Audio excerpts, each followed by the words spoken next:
What's up, y'all? It's the end of the day, but welcome to another day in my life.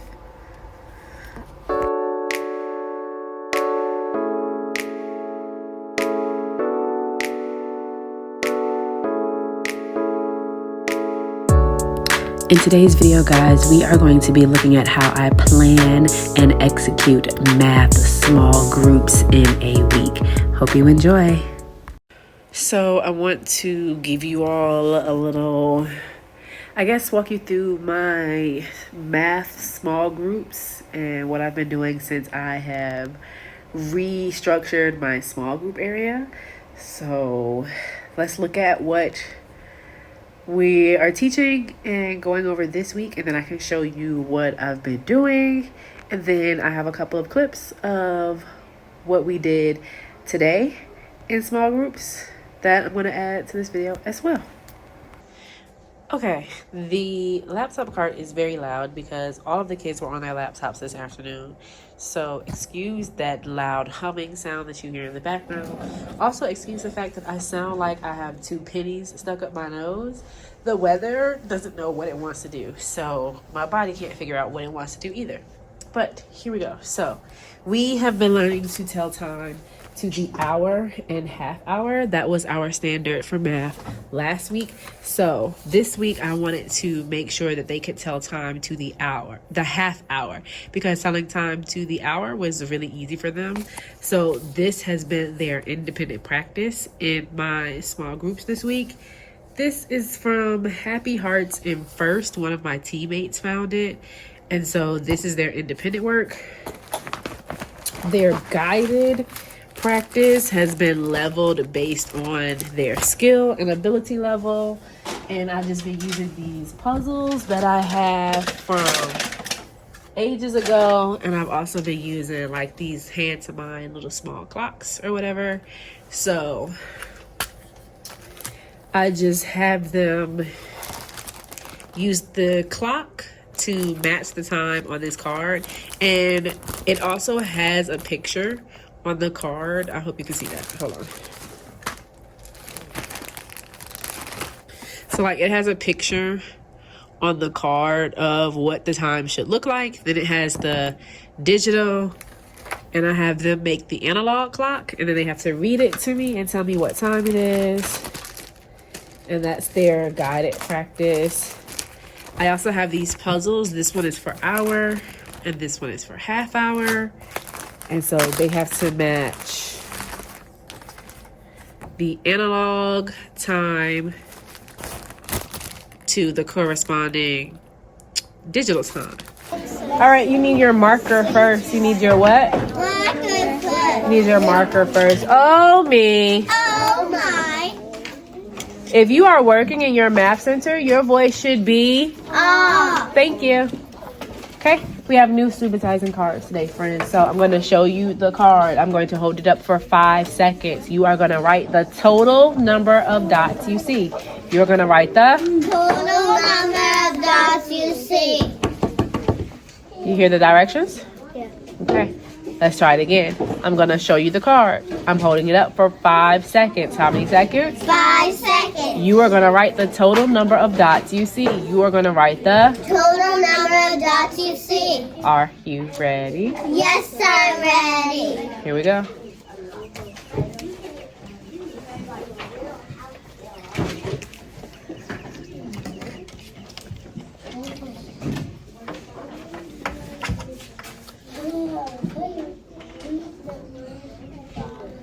How did you know it was 8, friends? Because I saw 3 and 5. Hey, why are we yelling? We're right here together. Because I saw 3 and 5. And 5 and 3 come together to make 8. 5 and 3 come together to make 8. Next one.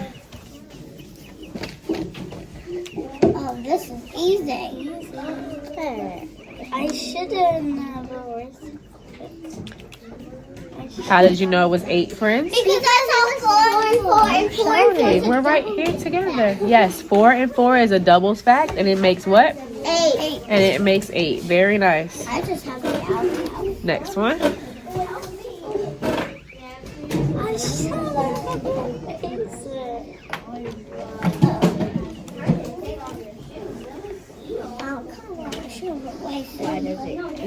Okay? This card is the same as the last card. We just see it in a different grouping. We just see it in a Different grouping. Here we have the groups of 4.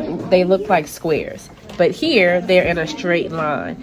If we change the arrangement, if we change the Arrangement. does the number change? Yes or no? No. No, it does not. Are you ready for your next one? Yes. Yeah. This is Write it on your board quickly.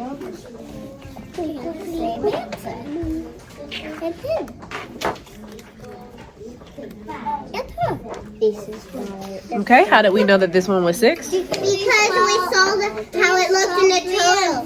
It literally looked like it was a total. Okay, say it again, Maren. We saw what? We saw 3 and 3, which We saw equals 6. 3 and 3, which equals 6. Okay, next one. What did you see? Because I saw 4 and 4. Because if 4 and 4 equals 8, then 4 and 3 equals 7. So if 4 and 4 equals 8, 4 and 3 equals 7. Good job. Wipe it clean. Can't be seen.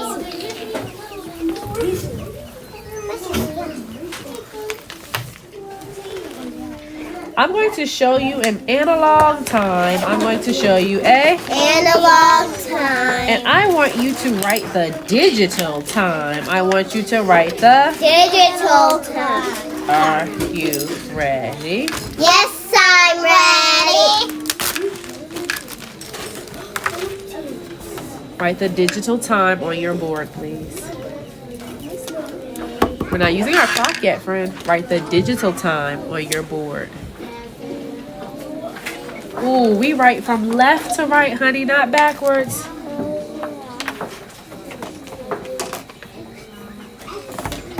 Hold them up.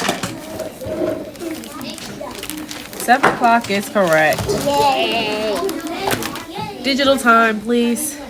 Oh, this is Correct. All right. Now you need your clock. Now you need your clock. I'm going to show you a time to the half hour. I'm going to show you a time to the Half hour. and you're going to show it to me on your analog clock. Are you ready? Yes, I'm ready.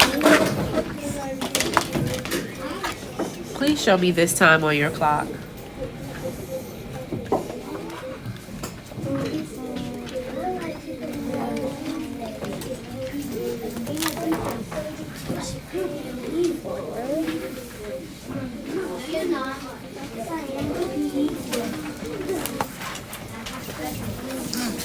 Oh, where does your hour have to be between?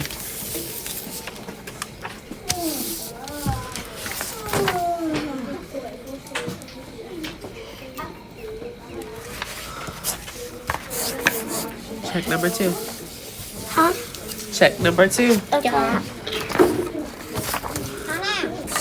Check number 2. Reread it. Okay, let me see. It couldn't get The it. hour should be between the 4 and the 3. no 5. 4 Well, and I the couldn't 5 get it. because half of the hour has passed. Let's try another one. Get it. You have to rotate it clockwise. That's to go clockwise. It moves out of position. Take your time. Take your time. Nothing to be anxious about. Take your time.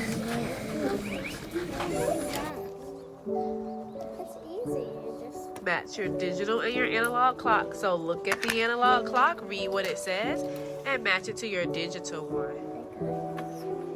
Good job. Look at your analog clock and match it to your digital clock so you don't need the Judy clock anymore. Oh, I can't read them like that, friend. It's like a puzzle. Put it together like a puzzle, please.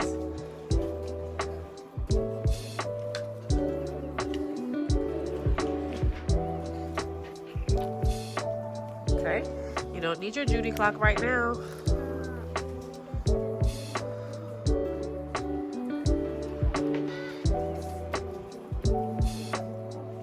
Finish matching them, please, friend.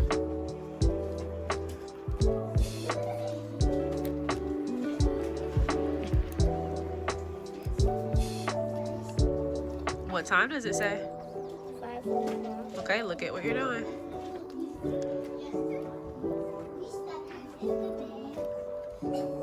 Okay. Show me this time.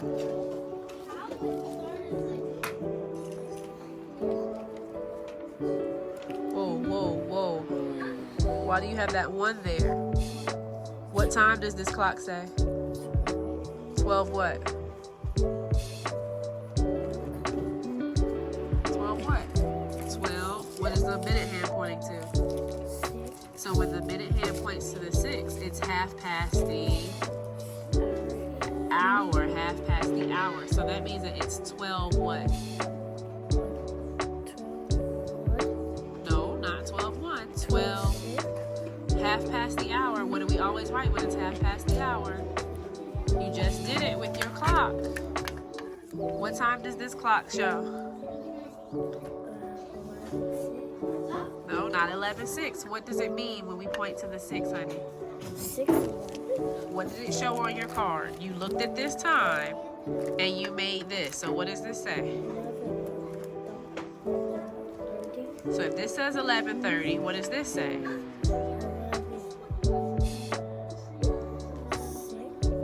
No, if this says 11:30, what does this say? You made this time from this card. So if this says 11:30, what does this say? Baby, listen to what I'm saying.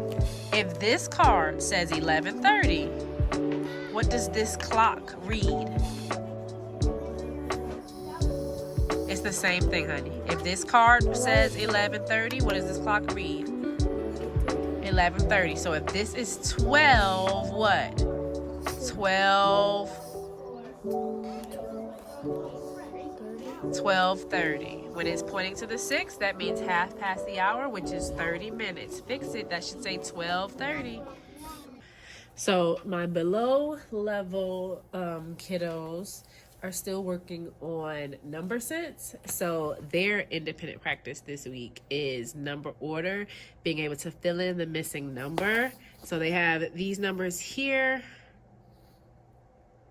on the side. They have to cut them out and then place them in the boxes. And what I had them do was put them on the box where they think they go first, and then we went over it, and then I checked their work to see if they were in the right place, and then they had to switch them around if not, and then I let them glue. And our practice for identifying numbers starts with these Subitizing cards. So I hold them up for a couple of seconds, and then they write on their whiteboard what they think the answer is, and then we go over it. So for example, I would say we know that 5 and 3 come together to make 8. For this one, 4 and 3 come together to make 7. For my really low friends, I have the 2 die with like 1 and 2 to make 3, just to get that Subitizing practice in. And I've been using these Subitizing cards with all of my groups because it's really fun and it just warms their brain up. So they don't know the difference between the high, mid, and low groups. So I've just been using these with all of my groups. Then I also have these, how many more to make 5? So 1 and 4 to make 5. And I do it with the same premise as the Subitizing card. So I show them the card like this. They write on their whiteboard how many more they need. Then I show them the answer. And then I also have the ones for 10. So 1 and 9 would make 10. So these are all warm-up activities. It takes me about 5, maybe 7 minutes to complete all 3 of them with my low kids and my on level group, and then it takes about 3 to 5 minutes with my high level. So let me backtrack. I said this was my independent practice for my kids who are still working on number sense, but we play this game called Cover Up, 120s Cover Up. So I will cover up a couple of these numbers with two-sided counters or double-sided counters or whatever. I will cover up a couple of these numbers, and then they have to write on their whiteboard their guess of what they think the numbers are, and you'll be able to see that in the video in the next few clips or whatever. So then they do that, and that leads us into practicing what number goes where. Okay, I'm going to cover up some numbers. Your eyes are closed. You're gonna have to figure out what numbers I have covered up when you open your eyes.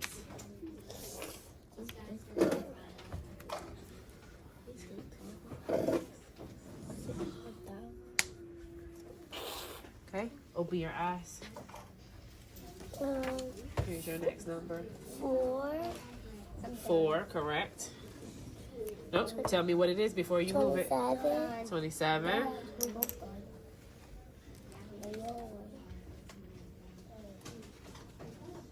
60. 60.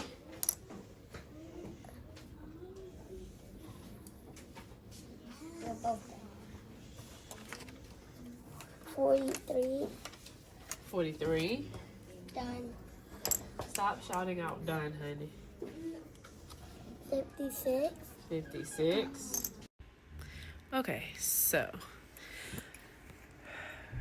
after I introduce a new topic in math, which was last week, we introduced telling time to the hour and the half hour. The next week, which is this week, I reteach it in my small groups over here at my small group area, which you have seen in this video with my on level and above level students.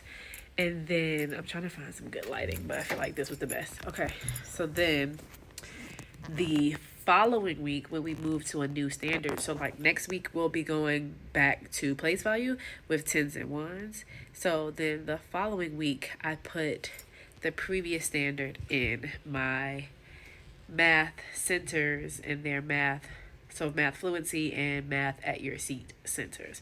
So let me show you what that looks like. So I keep my math centers over here. So this is math fluency, and so my below group, they are going to be practicing measurement because they just finished practicing addition and subtraction. So they are a couple of weeks behind my on level and above level students. So they're going to be practicing measurement with different types of non-standard units. And then my approaching group is going to do the tell time to the hour puzzle, which we did in small groups this week. My on level group is going to do the telling time to the half hour puzzle. And then I have to print the activity that I'm doing for my above level, but for at your seat, it's currently empty because I'm printing out my copies that I'm going to put in their trays. So this is the activity that I'm printing for my above level group. So it's elapsed time. Now we just learned elapsed time this week. So next week I'll be reviewing elapsed time in my small groups, but my above level, they are ready to do it. So basically what they do is each of them will get a clock and they have to roll, and it says go forward 2 hours, back to midnight, go back 2 hours, go forward 1 hour. So it's really a cute little game for them to do. And they just have to roll their Play-Doh until it looks like a snake to make the hands on their clock. So I'm going to go print this and laminate this and put that in their center, and then my centers for next week will be done.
Bye.